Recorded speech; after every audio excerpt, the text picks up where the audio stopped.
पिछले एपिसोड में आप सभी ने देखा कि जो नागिन रोहन के पास आ रही थी वो मंजरी ही होती है और देखते देखते रोहन और मंजरी में प्यार होने लगता है।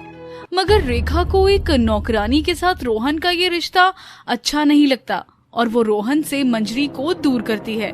मगर रोहन मंजरी के साथ घर छोड़कर चला जाता है और उस रात दोनों एक दूसरे के बहुत करीब आ जाते हैं। अब देखिए आगे की कहानी।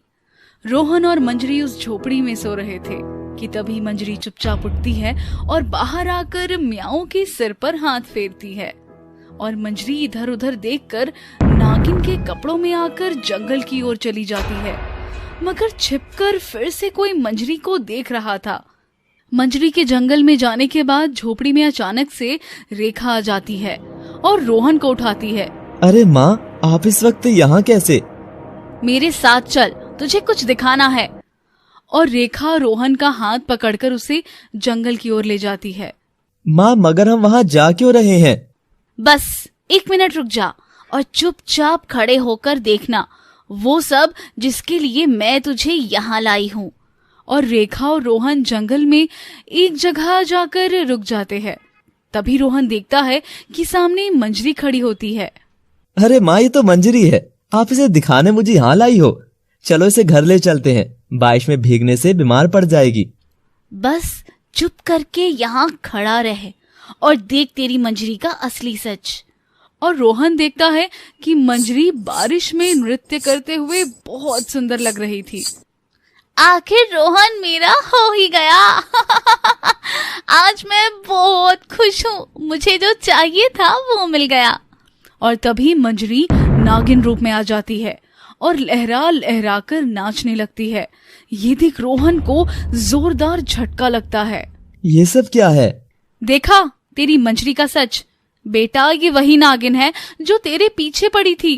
तेरी नानी बता रही थी कि ये नागिन तेरे जैसे और भी कई लड़कों को अपने जाल में फंसा चुकी है और फिर उन्हें निगल गई। रोहन बहुत डर जाता है। मगर माँ, मैं मंजरी से बहुत प्यार करता हूँ, मुझे एक बार उससे बात करनी है। रोहन बेटा, अभी तू चल यहाँ से जल्दी। अगर इस नागिन को पता चल गया तो ये हम दोनों को यहीं खा जाएगी। हमें इसे पता लगे बिना ही यहाँ से भागना होगा। और रोहन उदास मन से रेखा के साथ उसके घर लौट जाता है। उधर मंजरी को कुछ भी पता नहीं था, वो तो बस खुशी से झूम रही थी। बेटा, अपना सामान पैक कर ले, मैं भी काम निपटा लेती हूँ अपने। और रेखा अपने कमरे में जाकर अलमारी खोलती है और उसमें से काली शॉल निकालती है और उसे देखकर बहुत हंसती है।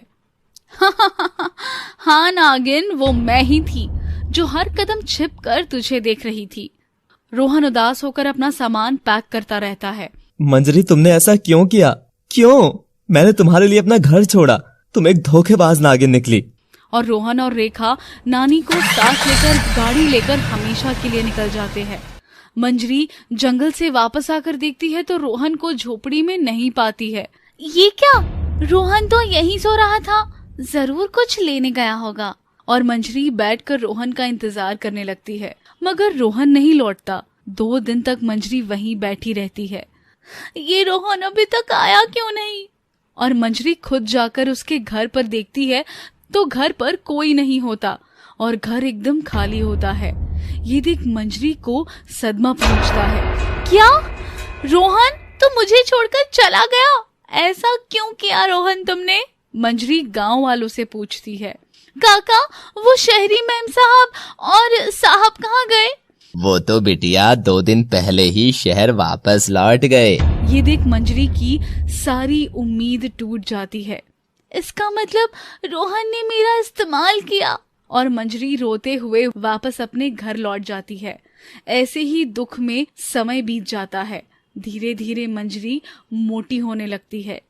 अरे ये क्या, मैं इतनी मोटी कैसे हो रही हूँ? मंजरी ध्यान नहीं देती, मगर 4 महीने बाद मंजरी को पता चलता है कि वो गर्भवती है। मंजरी जैसे ही घर से निकलती, गांव वाले मंजरी को घूर कर देखते। अरे ये लड़की तो माँ बनने वाली है, मगर इसका बाप कौन है? हे राम, हमारे पवित्र गांव में ऐसा अनर्थ, एक बिन ब्याही माँ इस गांव में नहीं रह सकती। और सब मिलकर मंजरी को मारकर गांव के बाहर निकाल देते हैं। मंजरी पेट में अपना बच्चा लिए म्याऊ के साथ गांव के बाहर जंगल में रहने लगती है। बहुत मुश्किलों से गुजर रहे थे मंजरी के दिन। रोहन को तो इस बात का अंदाजा भी नहीं था। रोहन अक्सर अपने कमरे में ही रहता था, ना ही किसी से बात करता और ना ही बाहर आता। रोहन खिड़की के पास खड़ा था कि तभी रेखा वहां आती है। बेटा, 5 महीने बीत गए, अब तो खुश रहने लग जा। कब तक उस जहरीली नागिन के गम में डूबा रहेगा? अब तक तो उसने ना जाने कितनों को फंसा लिया होगा। रोहन ये सुनकर रोने लग जाता है और रेखा उसे गले लगा लेती है और वहां से चली जाती है। रेखा तभी एक संदेश भेजती है। मुझे लगता है कि खेत में फसल उगनी शुरू हो चुकी है, बहुत जल्द पक भी जाएगी, तो तुम जाकर उसे काट डालना और फिर हम दुनिया पर राज करेंगे। जंगल की गुफा से आवाज आती है, ठीक है। मंजरी भी अपने दिन काट ही रही थी। रोहन की यादों ने उसे तोड़ दिया था। मंजरी नदी के पास बैठी होती है और अपने पेट पर हाथ रखकर अपने बच्चे से बात करती है। क्या हुआ? अगर तेरे पापा तुझे छोड़ कर गए तो? मगर मैं तो हूँ ना, और तेरी माँ हमेशा तुझे हर मुश्किल से बचाएगी। तभी पेड़ के पीछे से एक तांत्रिक नागिन को देखकर मुस्कुरा रहा था। अचानक से म्याऊ कूदकर मंजरी पर बैठ जाती है।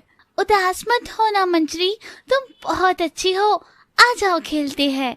ये क्या, तुम बोल सकती हो? तो फिर इतने दिनों से बोली क्यों नहीं? हा, मैं तो तुम्हारी ही भाषा सीख रही थी बस। और म्याऊ और मंजरी दोनों पानी से खूब खेलते हैं। धीरे धीरे म्याऊ ही मंजरी का ध्यान रखने लगी।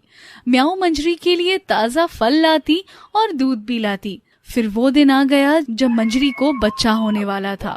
मंजरी दर्द में बहुत चीख रही थी। उसकी चीख से पूरा जंगल गूंज रहा था। हा हा हा हा हा, ये कोई दर्द की चीख नहीं है, ये हमारी जीत की गूंज है। जीत की गूंज रेखा, जीत की गूंज। हा हा हा हा हा। कुछ देर बाद मंजरी की झोपड़ी में से एक बच्चे की रोने की आवाज आई। देखो देखो, मेरी मंजरी को राजा बेटा हुआ है। दोनों बहुत खुश होते हैं और ऐसे ही खुशी खुशी दोनों मिलकर उस बच्चे को पालते हैं। समय बीतता जाता है। मंजरी को अब रोहन का गम नहीं सताता था, ना ही उसे फर्क पड़ता था कि गांव वाले उसे बिन ब्याई माँ के नाम से बुलाते हैं। धीरे धीरे उस गांव को मंजरी की वजह से पहचान मिली। जब भी किसी को गांव में आना होता तो लोग कहते, बिन ब्याई माँ वाले गांव में जाना है क्या? मगर उधर रोहन की जिंदगी में कुछ नहीं बदला था। 1 साल बीत गया था। मुझे लगता है कि अब मुझे ही रोहन के लिए कोई लड़की ढूंढनी चाहिए। और रेखा अपनी दोस्त सुमिता को फोन लगाती है। सुमिता सुन, तेरी बेटी है ना रूपा, बड़ी ही प्यारी बच्ची है। क्यों ना रूपा और रोहन को साथ कहीं घूमने भेज दे? अरे वाह, क्या विचार है। मुझे भी रोहन बहुत पसंद है। मैं कल ही रूपा को तेरे यहाँ भेज दूंगी। और अगले ही दिन रेखा की दोस्त की लड़की रूपा वहाँ चली जाती है। रेखा उसे रोहन के पास ले जाती है।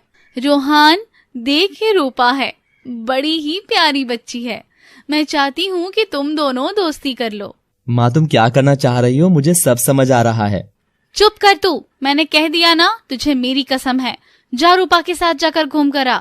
और रेखा रूपा को जबरदस्ती रोहन के साथ ड्राइव पर भेज देती है। पर रोहन चुपचाप गाड़ी चला रहा था। रूपा उससे बात भी कर रही थी, तब भी वो कुछ नहीं बोल रहा था। तभी रोहन सड़क पर लगा एक बोर्ड पढ़ता है। ये पढ़कर रोहन दूसरा रास्ता ले लेता है और आगे बढ़ता है। तभी उसे अपने ननिहाल वाले गांव का बोर्ड नजर आता है। अरे, ये तो मंजरी का गांव है। किस्मत मुझे 1.5 साल बाद आज फिर यहाँ क्यों लेकर आई है? आखिर क्यों?